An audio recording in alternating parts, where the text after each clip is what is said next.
Salut les amis, bienvenue dans ce nouveau 3 minutes au note. Cette semaine, c'est un peu compliqué de faire un vrai 3 minutes au note, parce que j'ai vraiment envie de parler un tout petit peu d'actualité. Donc spoiler alerte, si vous voulez que des news de Ludonote, passez, en fait, ça vous intéressera pas ce que je vais raconter. Parce que j'ai un peu envie de parler de ce qui va se passer dimanche quand même, parce que je crois que c'est la première année vraiment, depuis que je vote, je sais pas, je crois que mon premier vote, si je dis pas de bêtises, ironie du sort, ça devait être Chirac-Jospin, enfin Chirac-Le Pen, quoi, 2002, je crois, quelque chose comme ça. Bref, c'est la première année où j'ai vraiment, vraiment un sentiment d'urgence et de pas devoir se tromper, que si on se trompe, c'est grave. Pourquoi ça ? Bah, je pense que c'est tout simple, hein.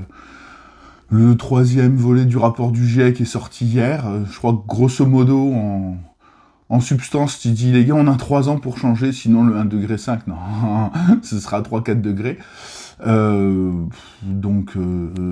C'est pas hyper motivant. Donc si je refais une parenthèse avec le futur de Ludonote, ce que le rapport du GIEC, moi, me dit, c'est que si les choses changent pas, bah, dans 10 ans, Ludonote, tout ça, on peut oublier, quoi.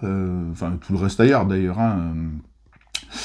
Donc voilà, donc la réponse pour moi, enfin la question qui est posée cette année, elle est vraiment hyper méga importante de qu'est-ce qu'on va faire. Alors à l'échelle de notre pays, on peut pas forcément faire grand-chose, enfin on peut faire un peu, on peut montrer l'exemple et on peut faire des choses. On peut aussi travailler sur la résilience écologique en fait de notre pays. Et pour moi, en fait, c'est la première question. En fait, cette année, c'est vraiment la première question. Je regarde le programme de tous les candidats et lequel parle de résilience écologique. Point. En fait, les autres questions, j'ai envie de dire, sont superflues. Et je crois qu'en regardant ça, sans être partisan, sans rien, globalement, il y a 2 candidats qui parlent d'écologie. Hein, il n'y en a pas 800 000. Donc ça fait un choix entre deux.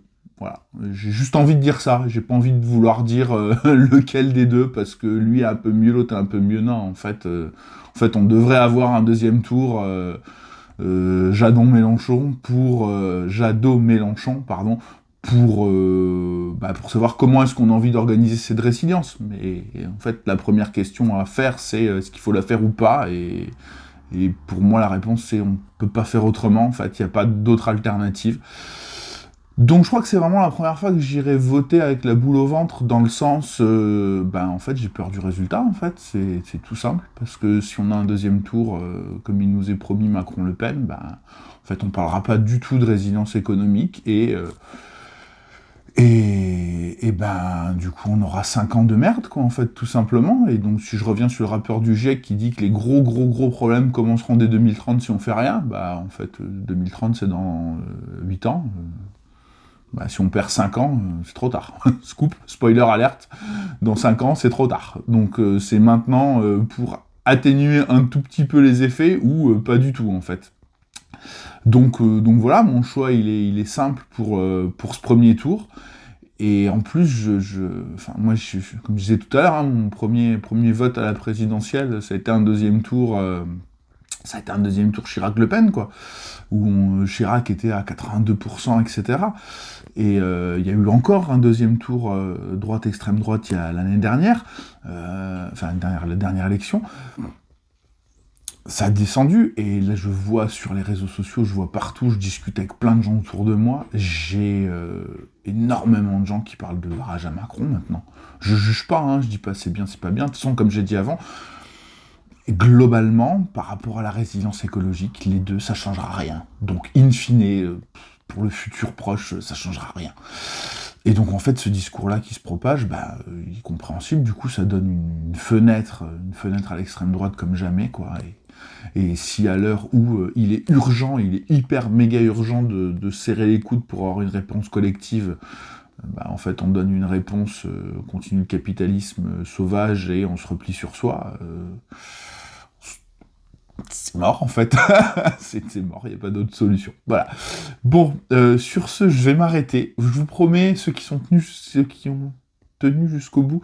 La semaine prochaine, je parlerai de Ludonote, quoique j'aurai peut-être des résultats des élections à commenter, j'en sais rien, mais ça me semblait important d'exprimer quand même ce que je pense, et voilà quoi, et encore je le répète, vraiment, pour moi, au-delà de toute idéologie politique, de toute considération de rien, quoi, cette année, on a un problème qui est infiniment plus grand que tous les autres, et je vois pas comment ne pas répondre à ce problème-là en priorité, en fait. Comment est-ce qu'on organise la résilience face au changement climatique?